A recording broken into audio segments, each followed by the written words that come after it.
Praise the Lord, hallelujah. Good evening, સરની સલામ. પ્રભુ ઈસુ તમને પુષ્કળ આશીર્વાદથી ભરપૂર કરો. હાલેલુયા. આગ્રહથી પ્રભુની આગળ માંગીએ નહીં. સવારમાં આપણે જોયું, વિશ્વાસ રાખીએ. આ માસ વિશ્વાસનો છે. હા, ઘણીવાર શૈતાન રોડા નાખે છે, જેમ દાનિયેલ માટે કહેવામાં આવ્યું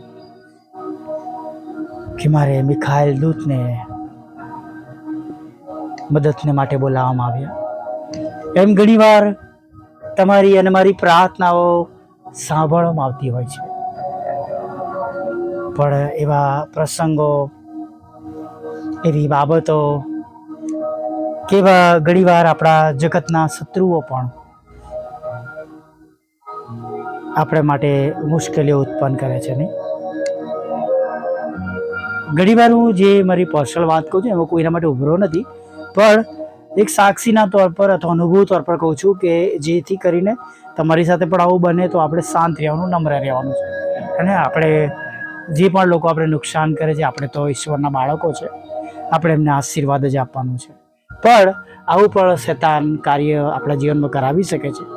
એટલા માટે હું ઘણા પ્રસંગો વહેંચું છું એને. એટલે તમે પોતે પણ એ પ્રમાણે કરજો કે તમને સતાવનાર માટે જેમ પ્રભુએ કીધું છે પ્રાર્થના કરવાનું.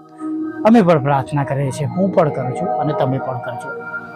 પણ આપણને એક્ઝેક્ટ ખ્યાલ આવે કે ઘણીવાર એવા નાના રોકાવટવાળા કામો કરવાથી પ્રભુના કામને કેટલી બધી અસર પડે છે નહીં. એટલે હું ઘણી બધી વખત આ બધી બાબતો કહેતો હોઉં છું કે જેમ પાઉલ કહે છે નહીં, અને નેહમ્યાને પણ પોતાના કામની અંદર ટોબિયા જેવા લોકો વચ્ચે આવ્યા નહીં, અને પાઉલ પણ કહે છે કે મને ઘણું નુકસાન કરવામાં આવ્યું છે, અને માટે ના હિંમત ના બનીએ. ઘણીવાર એવું થાય છે, આપણા આયોજનો પ્રભુની દ્રષ્ટિ પ્રમાણે હોય છે, પણ પૂરા થવામાં વાર લાગે છે, પ્રશ્નો આવે છે, રોકાવટ આવે છે, રોકાઈ જાય છે. બધું જ શક્ય છે વાલા મિત્રો, રાઈટ. કોઈ વાતને આપણે નકારી શકતા નથી, રાઈટ. અને જ્યારે અમને ઇન્વર્ટર આપ્યું એ સમય દરમિયાન કેટલાક એવા ચર્ચના જ લોકો જે વિરોધી હતા, એમણે જ્યાંથી અમને આપવામાં આવ્યું હતું ત્યાં આગળ અમારા માટે એટલી બધી ખરાબ વાતો મોકલી કે જેના લીધે બીજી વાર જ્યારે અમારે જરૂરત પડી ત્યારે અમે એ પ્રાપ્ત કરી ના શકીએ. અને એના લીધે 2 મિટિંગો સુવાર્તાને લઈને કરવાની હતી, એ ન થઈ શકી. કદાચ એવી મિટિંગોમાં પ્રભુ કોઈકની સાથે વાત કરે અને ઘણા બધા લોકો જાણે પ્રભુથી દૂર થઈ ગયા.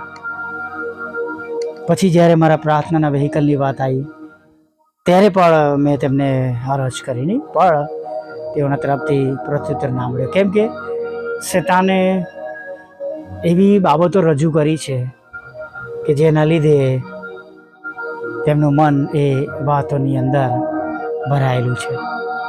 અને માટે જેમ દાનિયેલને કહેવામાં આવ્યું કે મારે મિખાએલ દૂતની મદદ લેવી પડી, એમ તમારે અને મારે વધારે આગ્રહથી પ્રાર્થના કરવાની, પ્રભુ પાસે સહાય માગવાની છે અને વધારે હિંમતવાન બનવાનું છે. અને જે બાબતો તમે પ્રભુને આગળ રજૂ કરી છે, પ્રભુ ચોક્કસ એના માટે પ્રભુ પાસે આયોજન છે. જો એવું કહેવાય છે ગુજરાતીમાં કે પાણી એનો રસ્તો કરી લે છે નહીં, અને પાણીને કહે છે કોઈ રોકી શકતું નથી. અને આપણા ઈશ્વર તો જીવતા ઈશ્વર છે, એમના આયોજનને કોણ રોકી શકે? એને પ્રયત્નો થાય. તમારા જીવનમાં તમે મુશ્કેલી અનુભવો, તમારું પ્રમોશન કોઈક અન્ય વ્યક્તિને આપી દેવામાં આવે, તમારી જોબ કોઈ અન્ય વ્યક્તિને આપી દેવામાં આવે, તમારું મકાન કોઈ અન્ય વ્યક્તિને આપી દેવામાં આવે, તમને અપમાનિત કરવામાં આવે, તમારા સ્ટેટસને લઈને, તમારી ગરીબીને લઈને, તમને એક્ઝામની અંદર પાછા રાખવામાં આવે, તમને રમતમાં તમારી સાથે ચીટિંગ કરીને તમને પાછળ રાખવામાં આવે, બધું શક્ય છે. પણ વાલા મિત્રો, એક બાબત હંમેશા યાદ રાખજો, જે આપણે ઈશ્વરને માટે કરીએ છીએ અને જેનાથી જે ઉપર ભેગું થયું છે, જે ઉપર પ્રભુના પુસ્તકમાં, જીવનના પુસ્તકમાં લખાયું છે, જે ઉપર આપણે પ્રભુના નામે બાંધ્યું છે, ત્યાં સુધી અહીંના જગતના લોકો કે જગતના વિરોધીઓ કોઈ ત્યાં જઈ શકતા નથી. માટે હિંમત રાખીએ અને નિરાશ ન થઈએ, પુષ્કળ હિંમત રાખીએ. Hallelujah, praise lord. કદાચ અહીં એવું બની શકે છે કે તમે બદલાયા છો, તમે માફીનું વલણ અપનાવ્યું છે, તમારી સાથે એ પ્રમાણે ન પણ બને. કદાચ તમને માફ કરવામાં ન પણ આવે, તમને માફી આપવામાં ન પણ આવે, ઉપરથી વધારે ખરાબ તમારી સાથે વર્તન કરવામાં આવે, બધું શક્ય છે. તમે પ્રભુના નામે બધું જ કરો છો, પણ તમને એનું રિઝલ્ટ કે એનું પરિણામ જે પ્રમાણે પ્રભુના નામમાં મળવું જોઈએ મળતું નથી, તો તમે ગભરાશો નહીં. કેમ કે આપણી અપેક્ષાઓ માણસો પાસે નહીં, પણ આપણી અપેક્ષાઓ પ્રભુની પાસે હોવી વધારે જોઈએ. હાલેલુયા. ચોક્કસ પ્રભુ આપણી સાથે એવા મદદગાર છે જે જબરા પાણીમાંથી રસ્તો કરે છે, જંગલોમાંથી માર્ગ કાઢે છે અને અરણ્યમાં અને સૂકા વનમાં પાણીના ઝરણા કરી દે છે. હાલેલુયા. તેમને કશું અશક્ય નથી. સારાને જે પ્રમાણે કહ્યું કે શું યહોવાને કંઈ અશક્ય છે, એમ જ આજે પણ પ્રભુને માટે, આપણા માટે બધું જ કરવું એ શક્ય છે.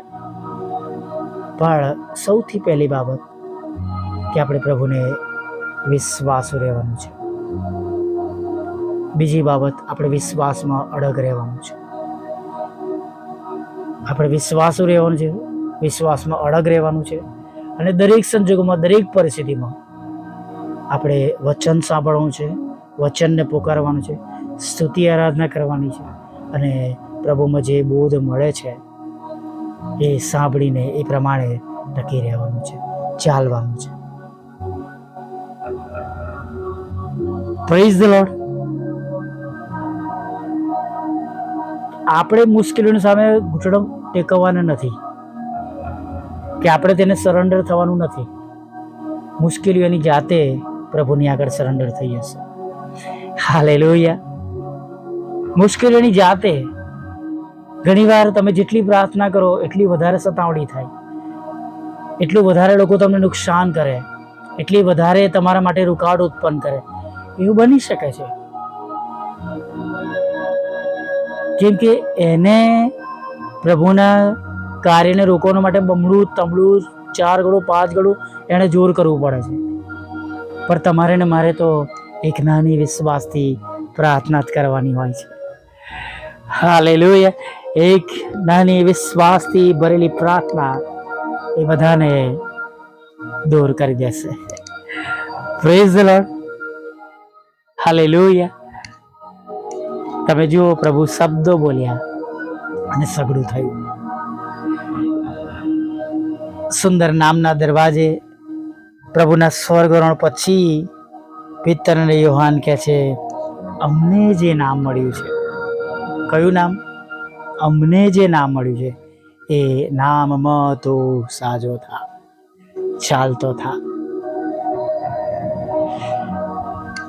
Praise the lord. અને માટે આપણી પાસે એક નાની પ્રાર્થના એટલી શક્તિશાળી છે કે દુશ્મનોનો 7 ગણો બળ એ પળવારમાં જમીનદોસ્ત થઈ જનાર છે. શેતાનની બાબતો બળીને ભસ્મ થઈ જનાર છે. Praise the Lord. હાલેલુયા. વિશ્વાસ રાખીએ, વિશ્વાસમાં બનેલા રહીએ અને વિશ્વાસથી સાધના સમયમાં આગળ વધીએ. હાલેલુયા. પ્રાર્થના કરીએ. ભલા પ્રભુ, અમે તમારી સ્તુતિ કરીએ છીએ, અમે તમારો પુષ્કળ આભાર માનીએ છીએ. અને પ્રભુ, આભાર માનતા, સ્તુતિ કરતા, આરાધના કરતા પ્રભુ તમારા ચરણોમાં નમી જઈએ છીએ. પ્રભુઓના પ્રભુ અને રાજાઓના રાજા, આજે સવારમાં પ્રભુ તમે અમારી સાથે હતા, અમને દિવસ દરમિયાન સંભાળ્યા, અમારું રક્ષણ કર્યું, ખોરાક, વસ્ત્ર, અન્ન, પાણી આપ્યા અને પ્રભુ અમારી પ્રાર્થનાનો ઉત્તર આપી, અમને સમજણ આપી, બુદ્ધિ આપી, દરેક ખરાબ અને નકારાત્મક બાબતમાં અમારું વલણ કેવું હોવું જોઈએ તેવી બાબતો શીખવાડી. પ્રભુ અમારા દુશ્મનો પ્રત્યે પ્રભુ ગુસ્સો નહીં, નફરત નહીં, પ્રભુ તેમને પ્રેમ કરવાનો છે, તેમને આશીર્વાદ આપવાનો છે, એ સમજવાને માટે પ્રભુ તમારી મોટી દયા અને કૃપા અમારા પર તમે કરો એવી પ્રાર્થના કરીએ છીએ. અને પ્રભુ વિનંતી પણ કરીએ છીએ તેઓના મન બદલાઈ જાય એવું તમે થવા દો. જેમ પ્રભુ યુસુફની સાથે તમે હતા એમ પ્રભુ અમારા બધાની સાથે તમે રહો. જેમ તમે વચન આપ્યું મૂસાની સાથે હતો, એમ યહોશુઆને હું તારી સાથે છું, એમ પ્રભુ આજે સાંજે તમે અમારા બધાની સાથે રહો, અમારી સંભાળ, અમારી કાળજી લો, અમારી વિનંતીઓ, અરજો પ્રભુ તમારી હજુરમાં માન્ય થાઓ. પ્રભુ સાંજની અમારી આ નાની પ્રાર્થના સંધ્યાકાળના યજ્ઞ સમાન થાવ. હા પ્રભુ, સંધ્યાકાળના યજ્ઞ સમાન થાવ. પ્રભુ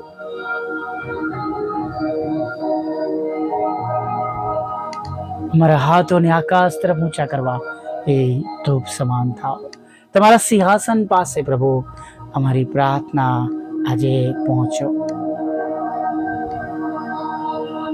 જેઓ રડી રહ્યા છે, દુઃખી છે, હતાશ છે, નિરાશ છે, તેઓની આંખના આંસુઓને તમે આનંદમાં બદલી નાખો. પ્રભુ જે જરૂરિયાતમાં છે, મુશ્કેલીઓમાં છે, તમે એને મદદ કરો. પ્રભુ ગરડા છે, પ્રભુ નિરાશ થયેલા છે, પેન્શન પર જીવે છે, પ્રભુ વ્યાજ પ્રભુ પોષનું મળે છે એમાં જીવે છે. પ્રભુ કે પ્રભુ કોઈ નાનો મોટો બિઝનેસ કરીને પ્રભુ તેઓ જીવન ગુજારી રહ્યા છે, આછી પાતળી નોકરી પર પ્રભુ ઘર ચલાવી રહ્યા છે, એકલા પડી ગયા છે, છોડી દેવામાં આવ્યા છે.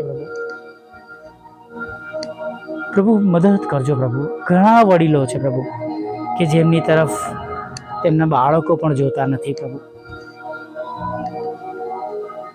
મદદ કરો. પ્રભુ એવા સર્વ ઘરડા માત પિતાઓને પ્રભુ તમે મદદ કરજો. પ્રભુ જેઓ વિસરી ગયા છે, પ્રભુ જે સહાયના હાથો બંધ થઈ ગયા છે, પ્રભુ તમે તેઓની આગળ તમારા હાથો દ્વારા સહાય અને મદદ પહોંચાડો, મોકલો તમારા દૂતો દ્વારા. પ્રભુ એવી અમે પ્રાર્થના કરીએ છીએ. પ્રભુ ખાસ પ્રાર્થના કરીએ છીએ તમામ માદાઓ સાજા થાય, જેઓ આ સંગતમાં છે, સાંભળી રહ્યા છે અને વિશેષ વિશ્વાસ કરી રહ્યા છે, તેઓ સંપૂર્ણ સાજાપણું મેળવે. ગેરમાર્ગે દોરાયા છે, વ્યસનોમાં છે, વ્યભિચારમાં છે, ખોટા સંબંધોમાં છે, રસ્તાઓમાં છે, સંગતમાં છે ખોટી. પ્રભુ કૃપા કરો, દયા કરો, ત્યાંથી તમે એમને બહાર કાઢો. પસ્તાવી હૃદય આવો, પસ્તાવો કરે, તેમનો નાશ ના થાય, બચાવ થાય એવું તમે થવો. તમામ લડાઈ ઝઘડા, કોર્ટ કેસ, એફઆઈઆર, ખોટા તોમતો દૂર કરો. હા પ્રભુ, લગ્નનો આશીર્વાદ આપો, બાળક ધનનો આશીર્વાદ આપો, વિદેશ જવાના આયોજનોને તમે આશીર્વાદિત કરો અને ખાસ પ્રભુ જુદી પરીક્ષાઓ પાસ કરો, આઈએલટીએસના બેન્ડ આપો, તેમના નોકરી ધંધાને નોકરી ધંધાને આવકના રસ્તાઓને પ્રભુ તમે પુષ્કળ આશીર્વાદિત કરો. પ્રભુ હા પ્રભુ, દરેક ઘૂંટણ અમે દરેક જીવ કરો કે તમે દેવના દીકરા છો એવું તમે થવા દો. તમારી ઈચ્છા પૂરી થાય ને તમારું રાજ્ય બહુ જલ્દીથી આવે એવી અમે પ્રાર્થના કરીએ છીએ. પ્રભુ હા પ્રભુ, જેમને મકાન વેચવું છે, મકાન વેચે, મકાન ખરીદી શકે, તેઓને નાણાંનો આશીર્વાદ મળે અને વિદેશમાં પ્રભુ ભણવાને માટે, નોકરી કરવાને માટે, કુટુંબ સાથે રહેવાને માટેના સમગ્ર રસ્તાઓ તમે ખુલ્લા કરજો. પ્રભુ હા, જે બે બાબતો તમારી આગળ રજૂ કરી છે પ્રભુ, એના રસ્તા તમે અમારા માટે ખુલ્લા કરો. પ્રભુ ખાસ અમારા પ્રાર્થનાના વ્હીકલ માટે આગ્રહથી પ્રાર્થના કરે છે. પ્રભુ એને ઊભું કરવાને માટે, સમારકામ કરવાને માટે તમે સઘળા રસ્તા પ્રભુ તમે ખુલ્લા કરજો. પ્રભુ વિધુરો, વિધવા બહેનો, અનાથોની સાથે રહો, મન બુદ્ધિના લોકો, માનસિક રોગ્યો અને પ્રભુ વિકલાંગોની પર તમે સાથે રહેજો પ્રભુ. અને ખાસ પ્રભુ તમારી આગળ અમે નમ્યા છે પ્રભુ, ત્યારે પ્રાર્થના કરી છે એકે એક સાંભળનારને તમે નદીની પાસે રોપેલા ઝાડ જેવા કરજો પ્રભુ. ઉછીનું આપનાર બનાવજો પ્રભુ, ઉછીનું લેનાર નહીં પ્રભુ. પ્રભુ તેમને શિર બનાવજો પ્રભુ, તમે પૂછ નહીં એવી પ્રાર્થના કરીએ છીએ. જેમ આખો દિવસ દરેકની સંભાળ લીધી એમ આગળના સમયમાં પણ બધાની સાથે રહેજો. દરેકની મિનિસ્ટ્રીઓને તમે આશીર્વાદિત કરજો. અમે બધા એક મનના બની અમારી વચ્ચેના લડાઈ ઝઘડા ઈર્ષા અદેખાય પ્રભુ તમે દૂર કરજો. ને રોજ રોજ હજારો લાખો આત્માઓ અમે જીતી શકીએ અને દરેક ઘૂંટણ અમે દરેક જીબુલ કરે તમે દેવના દીકરા છો પ્રભુ, એવું તમે થવા દેજો. અમારી પર મિનિસ્ટ્રીને આશીર્વાદિત કરજો. નાની મોટી અમારી જે સેવાઓ છે એને આશીર્વાદિત કરજો પ્રભુ. જે બાબતો તમારી આગળ રજૂ કરી છે પ્રભુ એના પર રસ્તા તમે ખુલ્લા કરજો. ફરી વાર પ્રભુ સાંભળે છે, વિશ્વાસ કરે છે, બીજાને મોકલે તેમને બધાને બમણા આશીર્વાદથી ભરી દેજો. જ્યાં આંખો રડી રહી છે તેમના આંખના આંસુઓને તમે આનંદમાં બદલી નાખજો. હમણાં સુધી થયેલી ભૂલો પાપોને માફ કરજો. અને પ્રભુ સવારમાં તમારો ભજન ગતિ લઈ લેવું માગતા પ્રભુ ઈસુમાં આ સાંભળો દેવ બાપ માન્ય કરજો. આમીન આમીન આમીન.